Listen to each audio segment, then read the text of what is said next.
God, Meg, you got a lot of beef. Where'd you get all this beef? Did you see my cows out front? No. Oh. Oh.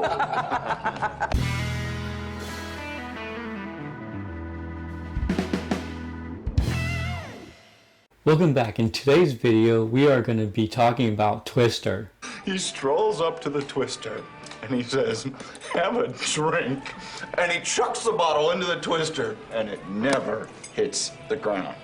Twister caught it and sucked it right up. We're your hosts, Matt and Gio, and today we're actually going to be having new drinks today. Yeah, today we're going to be continuing Whiskey Month. This is July, so this is week 2 of Disaster Movie Month, also week 2 of Whiskey Month. So last week we tried bourbons. This week we're going to try some Irish whiskeys. Might as well go ahead and get our first tasting out of the way, huh? All right, let's go for it. This is Kilbrin Irish Whiskey. I don't know how well you can see that. You know, we went to the liquor store and just kind of bought what they had. I didn't really put a lot of thought into which ones we're going to get. But these are all kind of not very expensive whiskeys. You can get, at least here in Texas where we are, you can get a standard 750 milliliter bottle of this for like $16.99. At least that's how much it was at Total Wine where I went. Not very expensive at all. I don't know where to set this down. So whiskey number 1. All right. A little rough going down. The look on your face says it all. You're like, do I really have to finish this? How's the aftertaste? I don't know. Yeah. We don't have the fancy tasting cups like we did last time, so we're just having to rinse out our glasses in between each one. But yeah, like Gio said, we are going over Twister in this video, so we're real excited. This is a personal favorite of mine. This movie was directed by, I should have looked up the pronunciation of this guy's name, Jan de Bont, or Jan de Bont. This guy also directed Speed, Lara Croft, Tomb Raider, Cradle of Life, and The Haunting.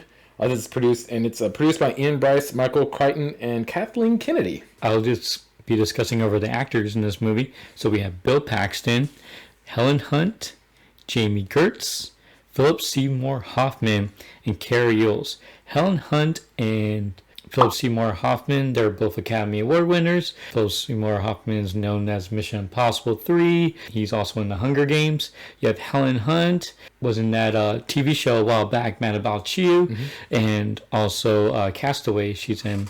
Bill Paxton, of course, he was in the movie Aliens. Also, you have Carrie Yules, who has been in a movie I can't remember right now. He's been in a movie. Robin Hood Men in Tights, which is a comedic movie. There you go. And then you have Jamie Gertz, who was in Lost Boys. So those are our actors and actresses in this movie. Yeah, so just to kind of go over, what the movie's about. The movie starts out with a young Jo Thornton who loses her dad to a tornado. All of a sudden we flash forward to 1996, where she's now a storm chaser, tracking a huge storm system with her storm chasing team. Joe's soon-to-be ex-husband and former fellow storm chaser Bill shows up. He has brought along his fiancée Melissa, and they're both waiting for Joe to sign her divorce papers to Bill so that the two of them can get married. Joe shows Bill Dorothy, which is a machine that is used for studying tornadoes. Bill and Melissa get caught up in the storm chasing. Bill is excited to see Dorothy in action and loves the chase.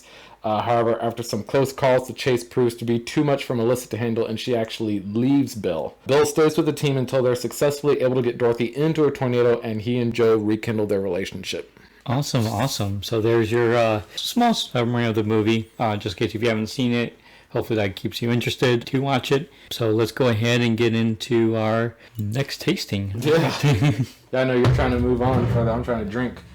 So the next one we're going to drink is Bushmills. Again, it was there. It wasn't very expensive, so we just went ahead and picked this one out. This is your standard, size 750 milliliter bottle. Bushmills is going to run about $19.99 for 750, so still not a lot, but a little bit more than the Kilbrin. And I'm actually doing them in order of price, by the way. So each bottle that we try is going to be just a little bit more expensive than the last. But yeah, this one is Bushmills. And what I'm also doing with most of these, or at least trying to do, is get like the standard one, because a lot of them have like the single barrel or the reserve, or whatever the case may be, the kind of upper level of that brand. So what I'm doing with each of these, or at least trying to do, and you'll see why I say trying to do, is just kind of get the like the standard one for each. But yeah, okay. Irish whiskey number 2, Bushmills.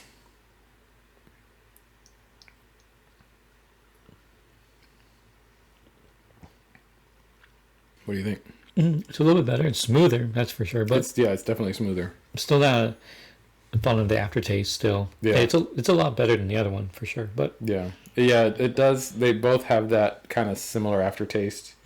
Yeah, they're very similar, like in taste. But like you said, this one is a lot smoother.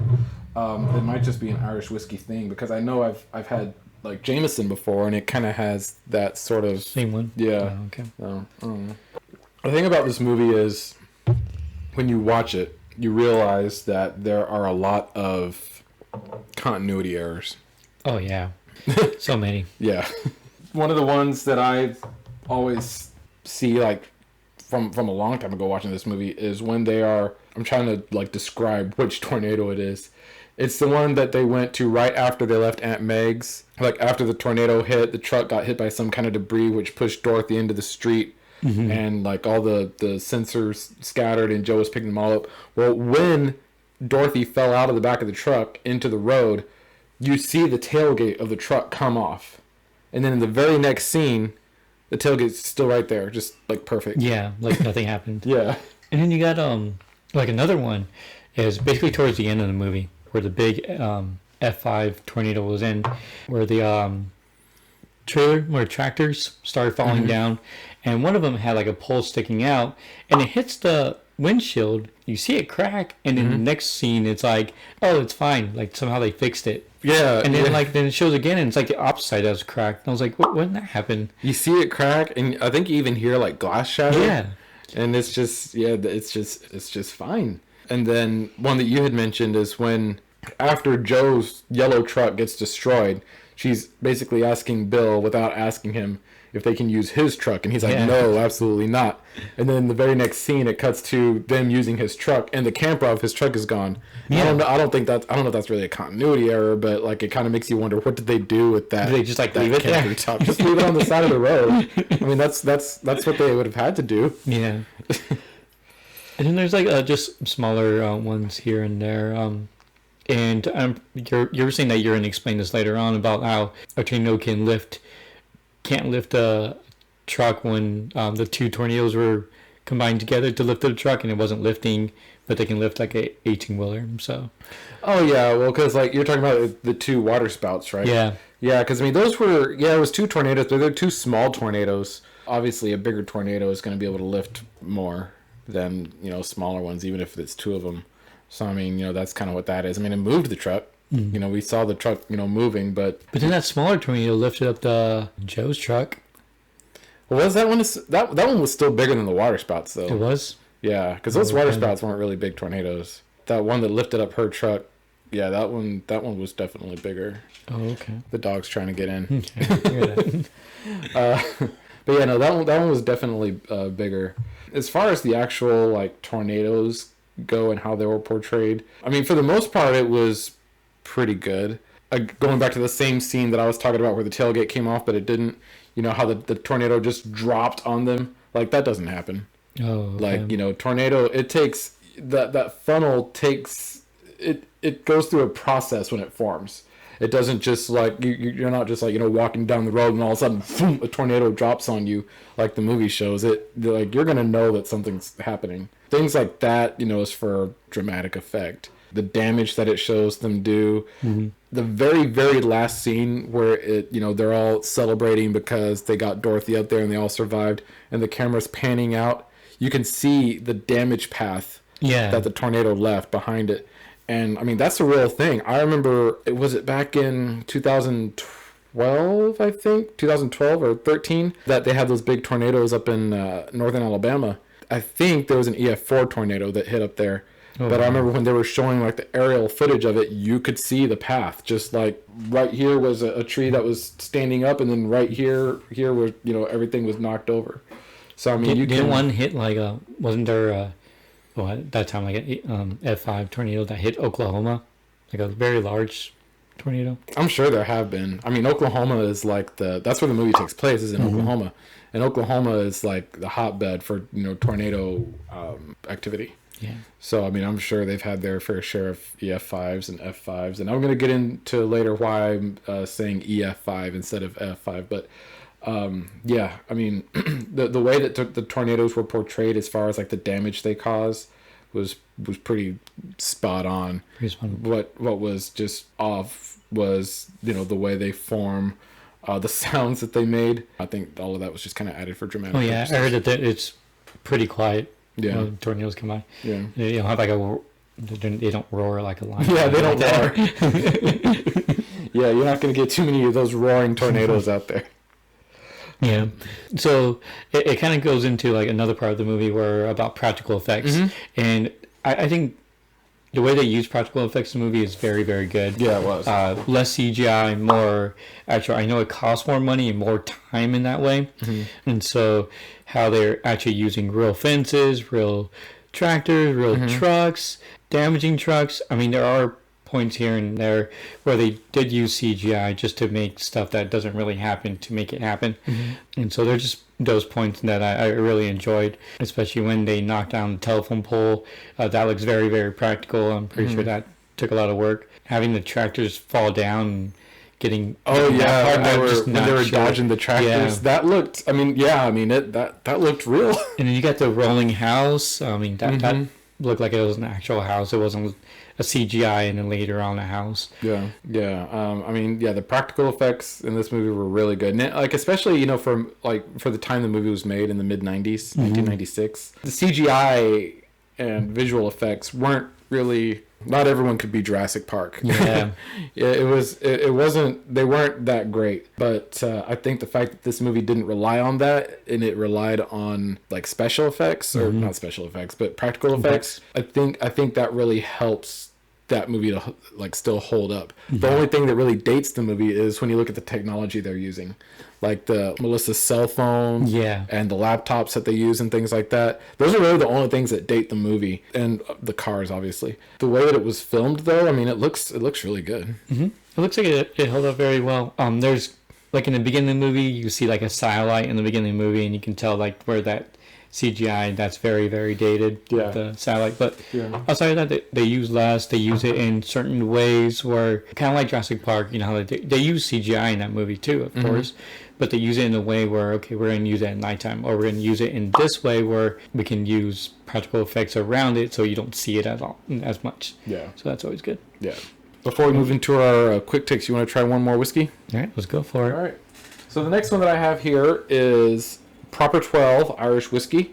This is a 375 milliliter, but the 750 milliliter is going to be about $22.99. Well, not about. It's going to be $22.99. $22.99 at Total Wine here in South Texas. Now, one thing that I've kind of learned about whiskey, and while I've looking up these prices, is depending on where you buy it, it could cost more.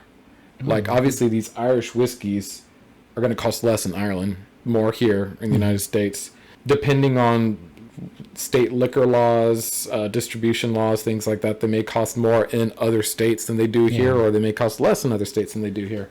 But here in South Texas, this costs $22.99 at Total Wine, Spirits, and more. And I told you before we started filming that I actually had a fun fact for you about this whiskey. Yep. So you know how celebrities will have like their own whiskey line or own tequila line or whatever? So this is actually a celebrity whiskey. And the celebrity is Conor McGregor. Oh, wow. And you can see his autograph right there on the back. I have no idea if I zoom in editing if I'm going to be able to see this. Yeah, this is like Conor McGregor's signature whiskey right here. So yeah, I know he had like a whiskey, but I forgot it was Proper 12. Yeah, so there we go. Number 3. It's not as smooth as the Bushmills. No, but the aftertaste is better, I think. Yeah, I mean, it's better in the fact that it's not really there, because like this one didn't really taste like much to me.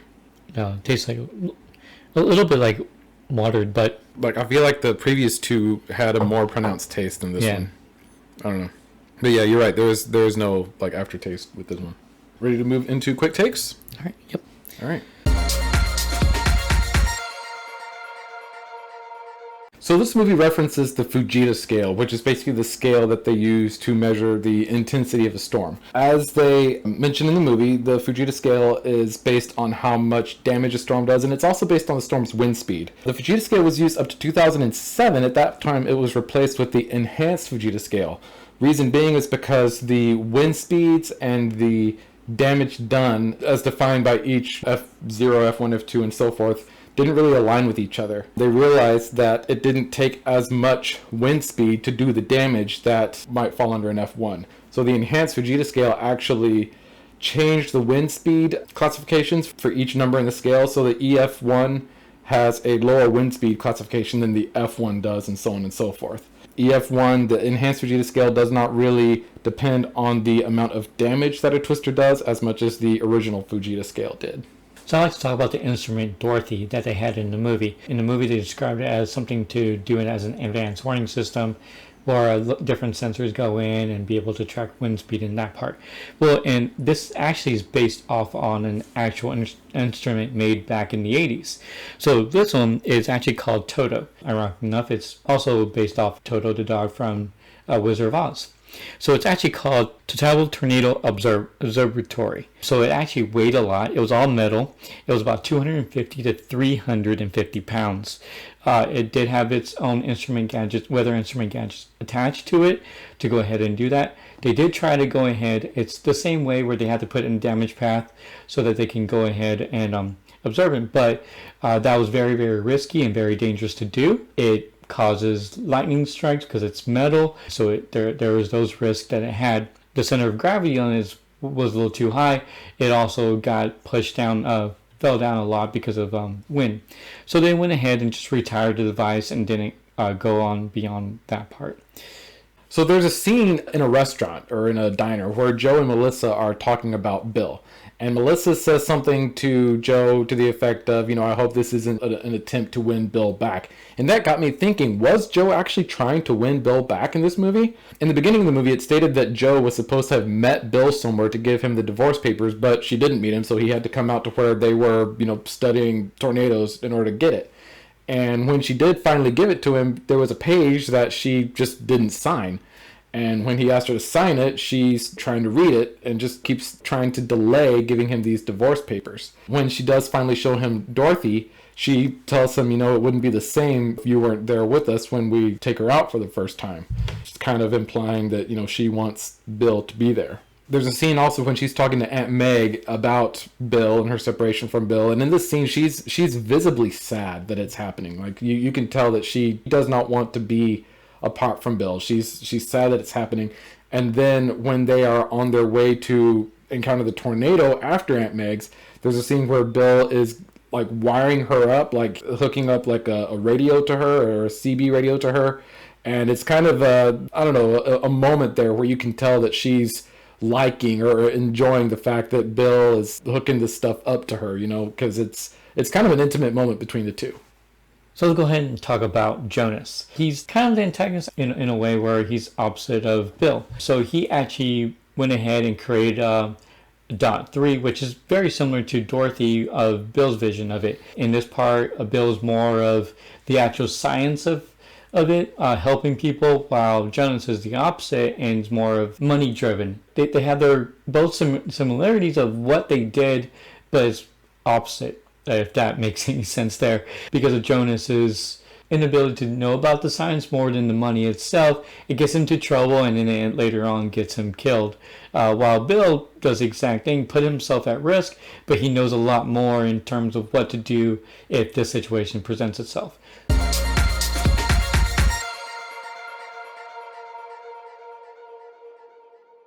All right, well, you want to go ahead and have our fourth taste test here? All right. All right, so this next one we're going to try is one that if you've ever drank whiskey, you've probably heard of this. You have most likely heard of Jameson Irish whiskey. I mean, this is a classic. Irish whiskey right here. This one actually costs the same as a proper 12 at Total Wine. It was $22.99 for a 750 milliliter bottle. This is just $3.75. I was pricing the 750s just to kind of get an idea to price compare. So let's go ahead and give this a shot. Let me see your glass. So let's go ahead and I poured this a lot, but It smells sweeter. it does. It has a really nice smell. Like I didn't really get that from the others. Yeah, that's definitely. Yeah, it's a little bit harsh going down, but that basically goes away pretty quickly. Other than the others that kind of linger in a little bit. You can really get the taste from that Yeah. one. It's got a really good taste. I see why it's a popular Irish whiskey. It's got a little bit of harshness going down, but I don't think it has any more than any of the others we've tried. Yeah, maybe a little bit more than Bushmills, but Yeah. it tastes the aftertaste is a lot better compared to the other ones. But yeah, Yeah, definitely. Kilbrin and the proper 12 definitely were rougher. Like with the proper 12, I didn't really get a flavor from that one. yeah, it has like no aftertaste. Yeah, this one I like the flavor. Like you said, it's sweet. It had the best smell, I think, of the ones that we've tried. So yeah, I do like that one. So I want to talk about, before we finish up and talk about just kind of our overall opinion of the movie, the way that they portray the storm chasers in this movie, because there are people who storm chase for a living. Do you remember when you and I went storm chasing? Yeah, we tried to. We tried to. When was it that we went? Like 6 years ago? 6 years ago? It was so long. I think so. Yeah, it I must think have it was been like in 2000 12 or like 13 or 14, somewhere around Yeah. there. But yeah, we went storm chasing once, and we didn't find anything. we didn't find any storms. No, we didn't find any storms. Like, it was funny because we were looking at the radar, and we saw storms, like big storms, about an hour east of us where we are. So we drove out there, and by the time we got there, the storms were done. It was sunny. It was a beautiful day. Yeah. It's just a really nice day to be out. And like, honestly, like, that is what a lot of storm chasers run into. They'll go someplace where there's a storm, and by the time they get there, either the storm's over or it's completely changed direction or gone someplace else, and they just don't get anything. The ones that do actually find storms, and this movie actually did a pretty decent job of showing like the two different kinds of storm chasers. You've got your storm chasers, and this is going to be most storm chasers, and which is what we were trying to attempt. They'll go out and find a storm, whether it be just a very severe thunderstorm, shelf cloud, tornado, hurricane, what have you. They'll kind of station themselves a pretty good distance away, like a very safe distance away, half mile away from the tornado, but where they can still see it, and they'll photograph it and videotape it. And they'll sell it to the local news or put it on their website or whatever the case may be. But that's what storm chasing for most people is photographing and videoing. In this movie, Bill and Joe, they would drive like right into the storm, but the rest of the team would stay back. Yeah. And you remember the tornado that I keep bringing up with the tailgate, they went into it, but Dusty was filming it. Yeah. He made, the comment, you can really feel it through a telephoto lens. Even in the last tornado, when they dropped off Dorothy 3, they dropped it off, they drove away, and then Joe gets out of the truck, not gets out of the truck, but sticks her head out of the truck with a video camera to film it. Yeah, to film. So, I mean, that's what most storm chasing is. And then they have like other crew members, one who's like keep track of the storm, making sure where it's going to move so that they can go and follow it if need to be. So yeah. Yeah, like you rarely find a single storm chaser. It usually is a storm chasing team. You have your driver, and then you have your actual storm tracker, who is watching the radar, looking at models, basically trying to figure out, okay, where is the storm going? Which way do we need to go? Obviously, in this movie, they've got a whole team that does that. And then you have Bill that just doesn't need anything. Yeah, he just He knows when a tornado is going to be turning just by looking at it. Oh yeah, he knows what a storm's thinking. Yeah. Then you do have those extreme storm chasers like Bill and Joe who try to get into the storm and really study it from the inside. There was a show on the Discovery Channel. I don't know if it's still on. I don't think it's still on. It was called Storm Chasers, and one of the storm chasers on that show, his name was Reed Timmer. He was an extreme storm chaser, and he had this vehicle that he had outfitted. And it was basically a tank. Yeah. He had put all this weight on some truck or SUV. I think it was some kind of SUV or van that he outfitted with this armor, basically. It had anchors too, right? Yeah, it had anchors. And he had that so that he could get close to the storm without the fear of the vehicle being lifted by the storm or, debris coming and breaking windows and hurting them. That was the whole purpose behind that. In the movie, Bill was going in there with his brand new pretty red pickup truck. Yeah. Even the storm chasers that don't get that close, the ones that, just film it from a mile away, they're going to go in there with the crappiest beat up car they have, because there's a pretty good chance that car is still going to get some, damage to it. Yeah. Yeah. And I think that kind of goes to show with the rest of the team, like Joe's old beat up yellow pickup truck. The other people in the team all had old cars. Yeah, stuff that they can just easily replace if need. Yeah. I mean, those cars that team drove are the perfect cars for storm chasing. And then, of course, you had, Jonas with the fancy black minivans and all of that. But they're all entirely minivans. But as far as, like, the main protagonist storm chasing team went, like, the vehicles that they used were very accurate as far as, what storm chasers use, as far as, like, the age and sort of condition of the vehicles. Bill, having that brand new pickup truck, to me was kind of symbolic in the fact that he had moved on, or at least he was trying to move on. He was already, Yeah, so he didn't have the beat up car anymore. He had this brand new, beautiful pickup truck that he ended up sacrificing to the tornado. Yep. Just let it go into the storm. Yep. Now it's time for a final taste, and then the final what? The final taste test. Like I was saying, I tried to get like the standard original versions of all of these, but this one I kind of messed up. This one is Tullamore Dew Cider Cask Finish. Red label. After I got back, I realized that it's actually the green label that I should have gotten, because that's like the basic one. So this is actually kind of a step up from that. This was the more expensive one. This one was $26.99. The green label is $23.99. So even if I had gotten the green label, that would have still been the most expensive of the ones here. Again, 750 milliliter bottle, basing that off of. So I have high hopes for this one.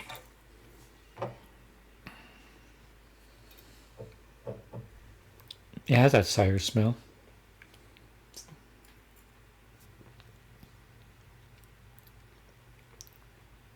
This one doesn't. I feel like it doesn't have as strong a smell as the Jameson did. No. It has a nice taste though. I don't know. I'm a little iffy on the taste. Yeah. Yeah. Oh, the aftertaste just kicked in. I'm a little iffy on the taste. This one has a delayed aftertaste. Like, I'm like, yeah, that's right. Oh, like, that was weird. All right, so which one was your favorite? We had Kilbrin, we had Bushmills, we had Proper 12, we had Jameson, and then we had Tullamore Dew Cider Cask Finish. Well, Jameson and Bushmills are kind of like hand in hand. I think I like Jameson more than Bushmills. And so it would have to be Jameson, Bushmills, Tullamore, and then Proper 12, and then the Kilbrin would be the last one. But surprisingly, Jameson was at the top of the list there. Yeah, I really have to agree with you. Jameson, I think, just had everything. It wasn't exactly smooth, but I mean, it wasn't terribly rough. I mean, I can still sip that whiskey. Yeah, that one's definitely my favorite. I think Tullamore might be my number 2. Tullamore. Even with that kind of delayed weird aftertaste, I think that's what makes it number 2 instead of neck and neck with Jameson. I see. Because when I tasted it, I was like, ooh, this is kind of neck and neck with Jameson for me, but that aftertaste just kind of pushed it down. And then Bushmills, and then Proper 12, and then Kilbrin. Yeah, Kilbrin's just harsh and it's just harsh and not really. That taste is not the most pleasant for me, anyways. Yeah, I was impressed with the Bushmills though. It wasn't terribly harsh, especially with the price that it is. That's a decent whiskey for the price. Would I spend the extra $3 for Jameson? Yeah. For Bushmills, being under $20, Irish whiskey, not bad. If there's any other Irish whiskeys out there that, of course, there's tons of them out there, but if there's any that you want us to try, just let us know in the comments and we'll go ahead. Oh yeah, because for like all these whiskeys, now the last video, I literally just got the bourbons that I already had here at the house. But for these, we actually did have to go out and buy some. And it was literally just what they had at the store that wasn't too expensive. I've heard of like Green Spot and Redbreast Irish whiskeys. And I actually kind of had those on my mind when I went to the store, but they were expensive. They were like $50-$60 a bottle. Oh, wow. Okay. And they didn't have the smaller bottles, to try. So I was like... Don't want to risk that much. Yeah, I don't know if something that we may or may not like. Yeah, I don't know if I want to spend that much money on something that I haven't tried. So I don't know. One of these days I may have to find like an Irish pub in town and try a shot of one of those before I spend Start going, yeah. Yeah. But no, I enjoyed that. All right, so now that we've both agreed we like the Jameson, what did you think of the back to the movie? What did you think of the movie? This movie is one of my favorite movies. Mm-hmm. It's one of those movies that even if you forget about, you still remember quotes from the movie or different scenes from the movie. So it's always in my head all the time. Even like when I want to reference it, it just pops up randomly, like Bob's Road. So it's just one of those times, or like a cow, and then there's another cow. I always enjoy watching the movie, so it's one of those I can always go back to. I feel like we missed an opportunity by not drinking Jack Daniels in this video because of the whole Jack Daniels story that they tell in the movie. Yes. And this loser stumbles out of the car. He's got like a bottle of Jack Daniels in his hand. He's naked. He is butt naked. Naked. Not naked. I was not naked. Honey, this is a tissue of lies. See, there was another Bill, an evil Bill, and I killed him. He chucked that bottle into the twister, and it never hits the ground.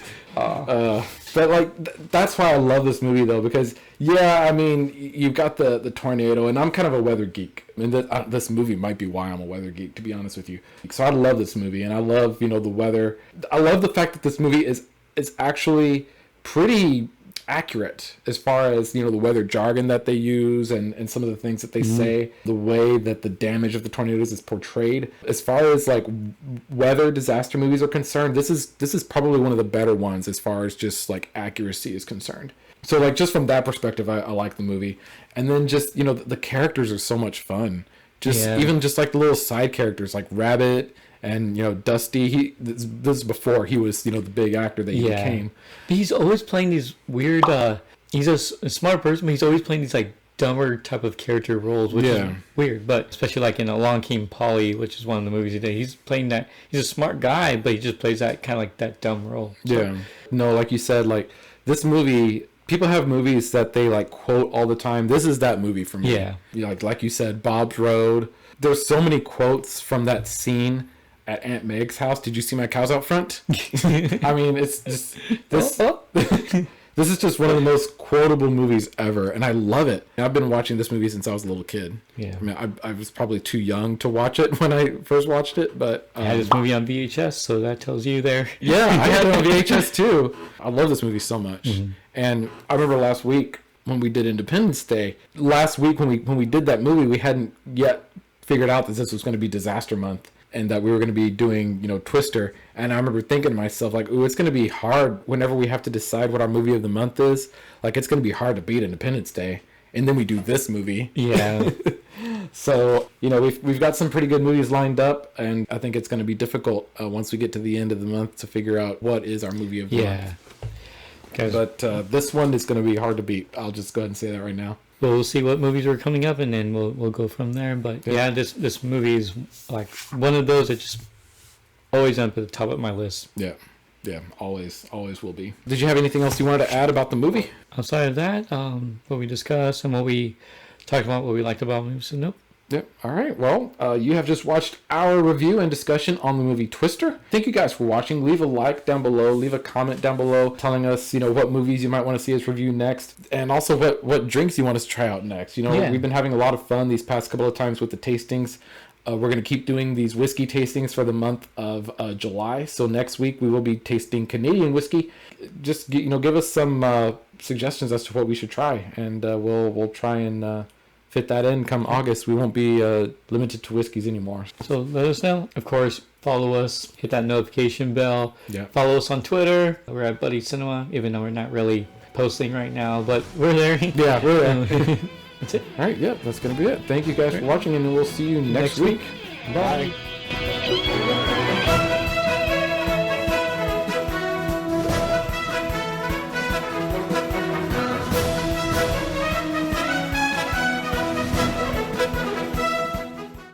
you got to get in front of the tornado and put it in the damage path, and then get out again before it picks you up too. It's a suck zone.